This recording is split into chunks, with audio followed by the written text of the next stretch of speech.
session ordinaire du Conseil des ministres s'est tenue ce jeudi 14 septembre 2023 de 16h à 18h sous la haute autorité de son Excellence Monsieur le Président de la République, chef de l'État, colonel Mamadi Doumbouya.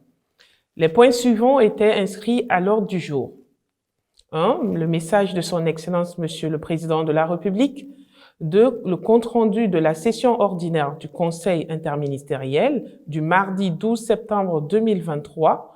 3. Recommandations du Conseil. 4. Décision du Conseil des ministres. 5. Divers. Au titre de son message, son Excellence Monsieur le Président de la République, chef de l'État, le colonel Mamadi Doumbouya, a introduit son message en présentant ses condoléances les plus attristées et celles du peuple de Guinée à Sa Majesté le roi Mohamed VI et au peuple ami du royaume chérifien, ainsi qu'aux autorités libyennes suite au grave séisme dévastateur survenu au Maroc et en Libye dans la nuit du 8 au 9 septembre 2023. À cet effet, il a demandé au ministre des Affaires étrangères, de l'intégration africaine et des Guinéens établis à l'étranger de prendre toutes les dispositions pour faire l'état des lieux concernant nos concitoyens y résidant et de traduire la solidarité du gouvernement du peuple de Guinée au gouvernement et au peuple du royaume chérifien ainsi qu'aux autorités libyennes. Ensuite, le chef de l'État a articulé son message sur 3 points. La campagne agricole, le décret portant réglementation des opérations de lotissement, la construction des raffineries conformément aux conventions signées par les sociétés minières. Au titre du premier point, relatif à la campagne agricole, le président de la République a indiqué qu'après avoir terminé une première campagne, le département de l'agriculture et de l'élevage vient d'entamer une seconde.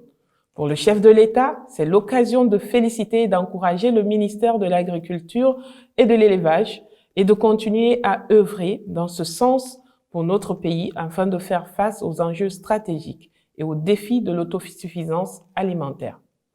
Par ailleurs, au-delà des efforts du gouvernement pour augmenter les ressources du département et l'appréciation de la position de notre pays dans le secteur agricole de la sous-région, le président de la République a instruit au ministre de l'Agriculture de lui faire un état des lieux exhaustif assorti des perspectives d'un plan d'action.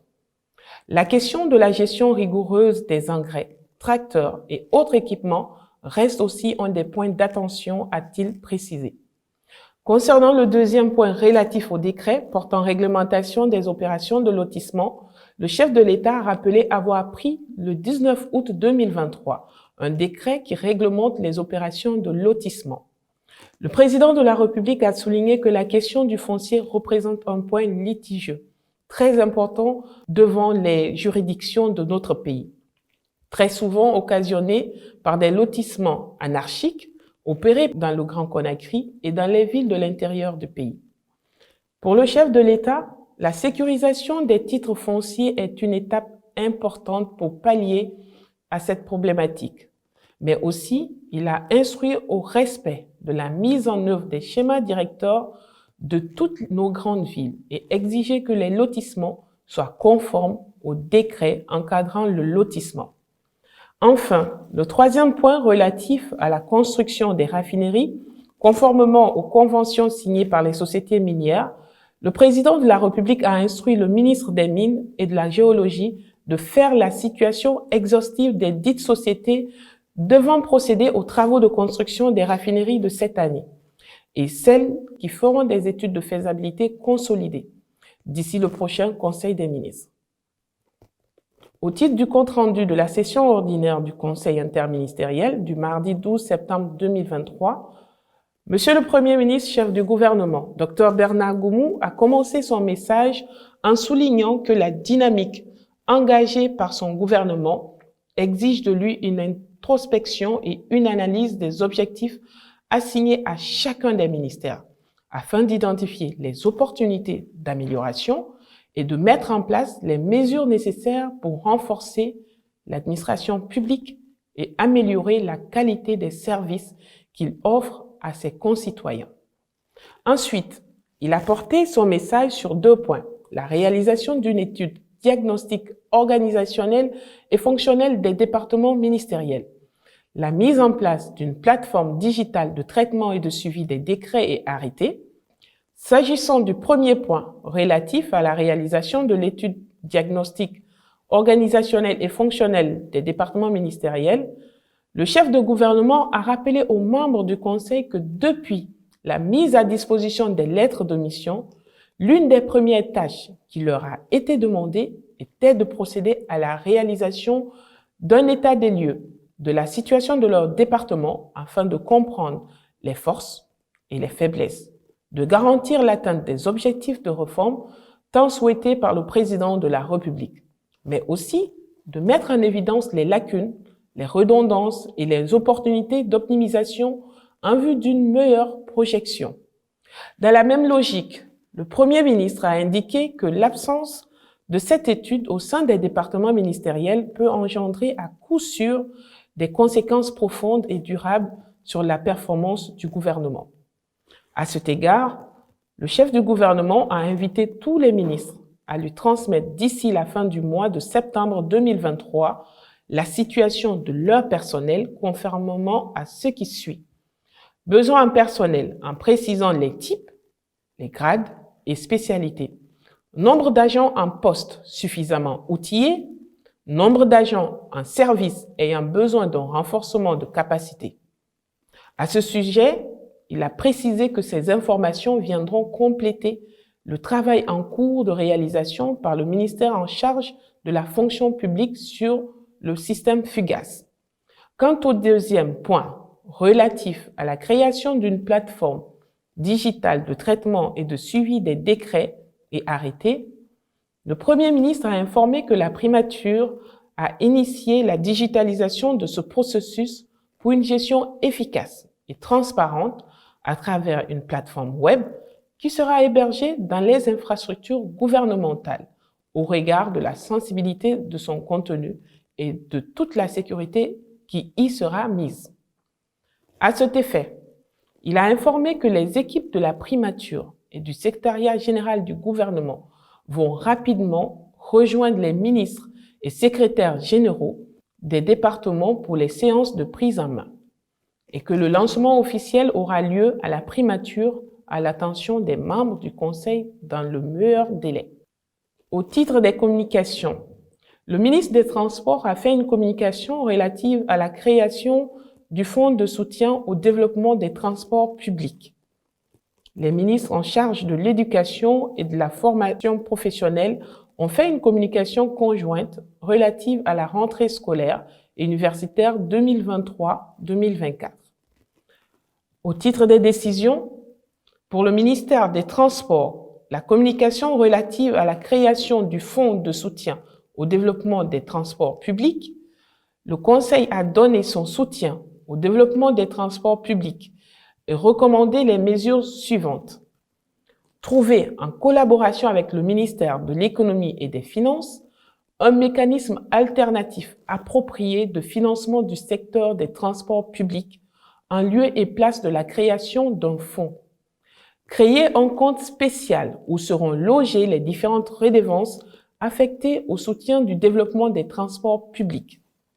Créer une ligne budgétaire dans la loi de finances rectificative 2023 pour l'achat des nouveaux bus destinés au transport public.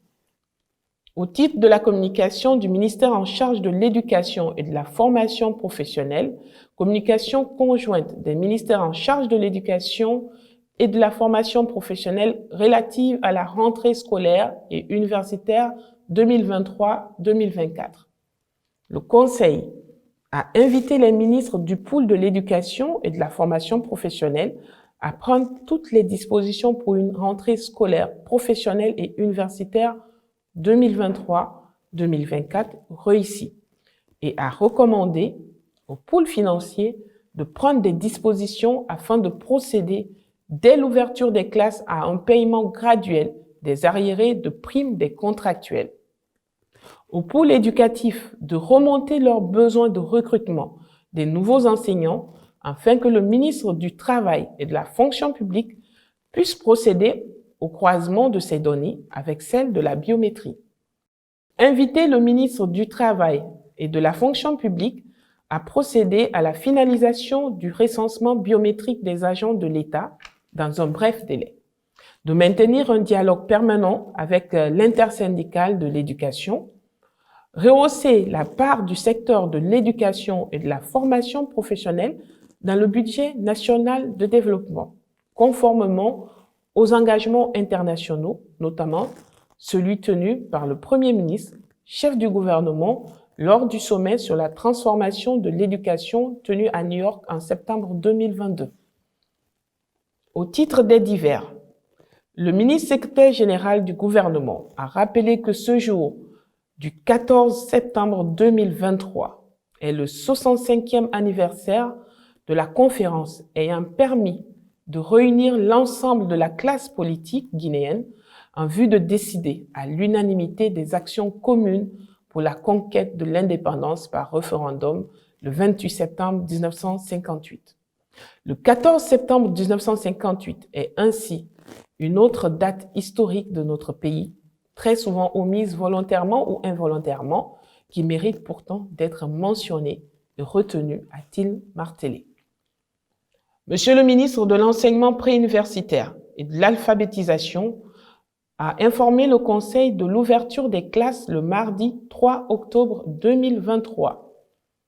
La ministre du Plan et de la Coopération internationale a informé le Conseil des ministres que dans le cadre de l'élaboration des annuaires statistiques dans les départements sectoriels, le ministère du Plan et de la Coopération internationale, à travers l'Institut national de la statistique, et conformément à la loi statistique L/2014/019 AN du 18 juillet 2014, est disponible à appuyer l'élaboration des 10 annuaires statistiques. Elle a également rappelé au Conseil que les données officielles devant être communiquées aux partenaires techniques et financiers ou diffusées doivent faire l'objet de validation par le comité technique de la statistique présidé par l'Institut national de la statistique. Madame la ministre de l'Environnement et du Développement durable a informé de la signature au nom du chef de l'État de la déclaration de Nairobi, qui est une feuille de route commune aux pays africains pour relever les défis majeurs liés au changement climatique. Conakry, le 14 septembre 2023, le Conseil des ministres.